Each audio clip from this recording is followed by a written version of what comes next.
Semoga pada sehat ya. Hari ini aku mau memasak musuhnya Tuan Krab yang suka mencuri resep Krabby Patty. Siapa dia? Ini adalah Mr. Plankton atau Tuan Plankton. Nah, dan ternyata di dunia nyata itu ada nih Mr. Planktonnya nih. Ini dia nih. Mana dia? Ini mau copot kulitnya. Nah, ini dia. Tuh. Bisa dilihat. Halo, Tuan Krab.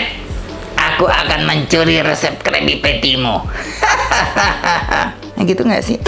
Ya, ini namanya kerang barai. Kalau orang Tionghoa di Bangka, orang keknya bilangnya ini apa namanya lagi? Lupa. Namanya kacio. Kacio. Nah, itu ya. Jadi dia waktu hidup dia tuh kayak biji yang baru tumbuh. Jadi ini panjang banget, bisa lebih dari 10 cm ya. Menghunjam ke dalam lumpur. Ini yang madep ke atas itu ya. Jadi dia tuh kayak tumbuhan biji apalah gitu, biji semangka atau biji labu yang baru mau tumbuh gitu ya. Kira-kira aku menggambarkannya seperti toge, nah gitu ya. Tapi ini sebagian besar ketika dicuci dia putus ininya nih, dan ini dia kakinya tuh sebaskom. Nah, karena aku rada-rada serem dengan bentuk kakinya mirip cacing gitu, kakinya ini nggak aku masak, ini aku buang. By the way, ini adalah kiriman dari sahabat aku, dari Ibu Limoy, atau ponakan aku namanya Melina dari Bangka. Terima kasih ya Melina yang sudah mengirimkan aku kacio. Ini dia Mr. Planktonnya. Nah, ini udah mau copot nih, dia punya ini tuh ya. Dia copot gini. Ini nggak usah kita masak ya. Katanya sih di dalamnya ini ada yang bisa diisep-isep gitu, putih-putih katanya. Apa diisep-isep putih-putih? Jangan deh, aku nggak suka ya bentuknya nih, kayak tuh. Kayaknya keras nih, kayak nggak bisa dimakan juga. Ya, oke. Dan kaconya ini sudah aku cuci sangat bersih ya. Ini sudah belasan kali aku bilas-bilas dengan air es. Karena ini dikirimnya dari Bangka. Nah, ini ciri-ciri udah bersih, lihat. Air cuciannya ini sudah tidak ada pasir ya. Sudah bening banget. Tuh, bisa diminum airnya. Tuh, ciri-ciri kaconya ini udah sangat amat bersih dicucinya. Sudah belasan kali aku mencucinya. Nah, es batunya kita remove dulu. Dan kita mau melihat apa saja bumbu-bumbunya dan bagaimana cara memasaknya. Bahan-bahannya di sini ada sekitar 2 kilo kacio. Untuk ekornya ini tidak aku masak, aku buang aja. Untuk bumbu-bumbunya ada 100 gram jahe, 6 buah cabai keriting merah, 50 gram bawang merah, 50 gram bawang putih, 35 gram asam jawa yang sudah aku cairkan, 10 gram garam, 8 gram micin, dan 20 gram gula pasir. Kaki-kakinya ini kita copotin aja ya. Jadi sebetulnya dia ketika udah mati otomatis dia lepas dari badannya. Ini tuh kan dia udah langsung copot aja nih. Nah, jadi semasa hidupnya dia kayak gini ya. Nah, ini kita lepaskan aja. Nah, ini masih lumayan nempel nih. Dia kayak nempel di ujung cangkangnya tuh. Dia dipencet ada ininya tuh. Apa ini? Seperti apa itu ya? Nah, kita lepaskan aja lah ya. Jadi katanya itu kayak sumsumnya dia gitu ya. Nah, ini dicopot aja.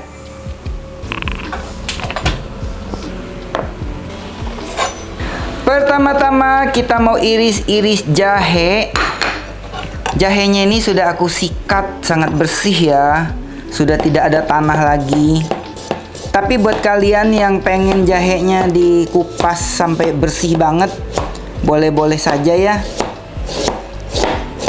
Tapi menurut beberapa orang tua, katanya jahe itu jangan dikupas kulitnya. Ya sudah, kita ikutin aja ya. Soalnya kalau tidak aku kasih tahu nanti ada yang ngomong, "Ih, jorok banget jahenya." gitu ya. Ini nggak jorok ya sahabatku, ini sudah aku kerik, sudah dicuci. Ini aku iris sehalus mungkin. Jadi kalau masak cacio ini jahenya kudu rada banyak supaya harum. Kita akan iris jahenya sampai dengan selesai. Sudah selesai kita mengiris jahenya. Dan jahe ini ada dua warna sahabatku. Yang ini artinya dia udah agak tua. Yang ini jahe muda yang masih kuning. Mestinya yang ini yang cakep ya. Tapi nggak apa-apa lah, kita campurkan saja. Selanjutnya kita mau iris-iris cabai keriting. Cabai keriting ini opsional, boleh ditambahkan, boleh juga tidak. Biasanya beberapa orang Tionghoa jarang sekali pakai cabai ya. Cukup jahe dan bawang putih saja. Tapi setiap kali aku masak kayak kepiting, aku suka tambahkan dengan cabai. Menurut aku aromanya lebih harum.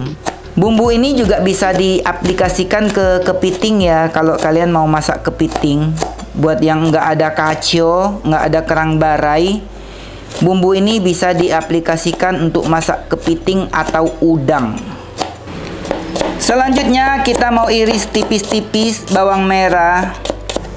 By the way, siapa yang belum punya pisau seperti pisau aku ini? Aku cinta banget nih sama pisau satu ini.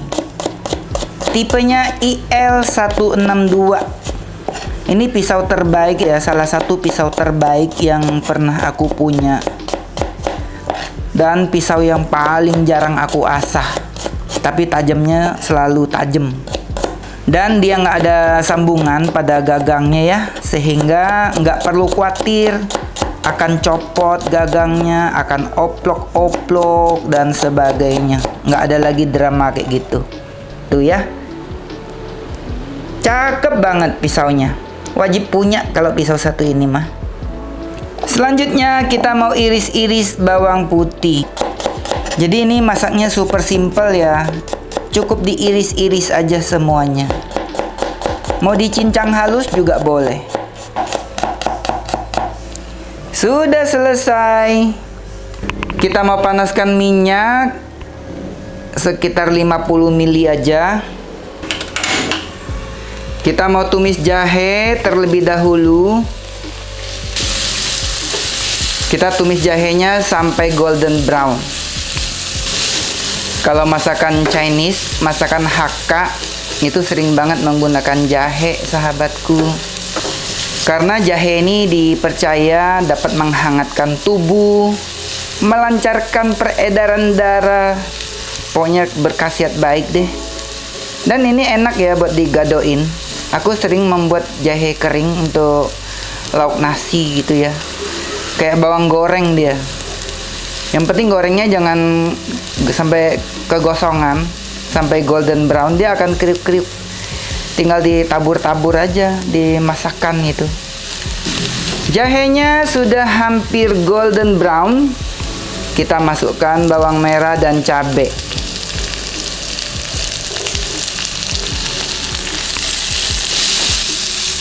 Ini harum banget sahabatku. Dan ini aku memasak menggunakan granite cookware set dari Ideal Life. Ini woknya. Kalau beli satu set kita dapat wok, dapat fry pan dan casserole pan. Sudah dapat bonus sutil dan ladle. Dan ini awet banget ya, sudah dilapisi dengan Greblon C3 dari Jerman. PFOA free, bisa digunakan di semua jenis kompor termasuk kompor induksi. Perbawangannya sudah harum, kita masukkan bawang putih. Bawang putihnya tumisnya sebentar aja ya. Bawang putihnya sudah harum, kita masukkan cacio-nya.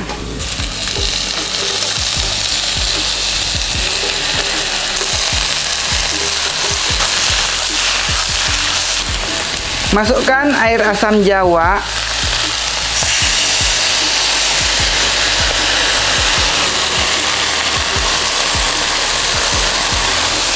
Pakaiin cuka. Wajib pakein cuka ya sahabatku. Tanpa cuka tidak enak. Pakein garam. Kasih micin. Kasih gula pasir. Masukkan sedikit air mendidih. Pakai air mendidih ya, jangan pakai air keran. Supaya proses matangnya nggak berhenti. Kalau pakai air keran tuh jadi rusak masakannya. Karena kita tunggu dia mendidih lagi kan. Nah ini tinggal diaduk-aduk-aduk, udah mateng nih, udah bisa disajikan. Gampang banget masaknya. Oke, kasihnya sudah mateng, kita angkat dan kita sajikan.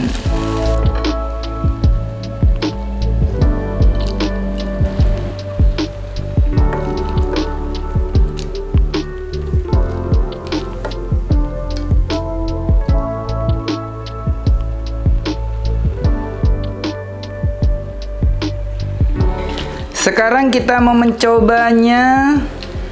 Seperti apa rasanya? Ini mencoba kok banyak amat. Kita mau kasih lihat isi dalamnya ya. Jadi dia tuh kayak gini. Di dalamnya nih tampilannya tuh sama kayak luarnya ya. Nih kayak ada bulu-bulu gitu. Tuh.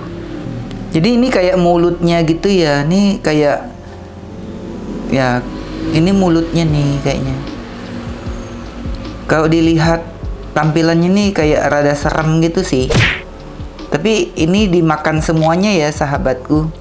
Dengan mulut-mulutnya. Kita coba yuk.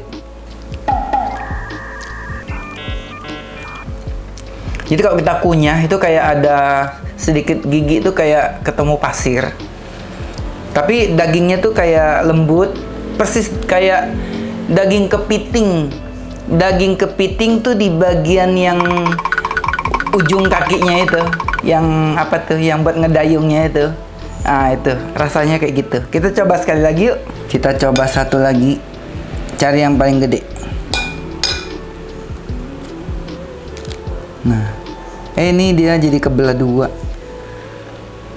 Nah kayak gini ya. Jadi dia tuh di dalamnya nih kayak banyak lemak gitu.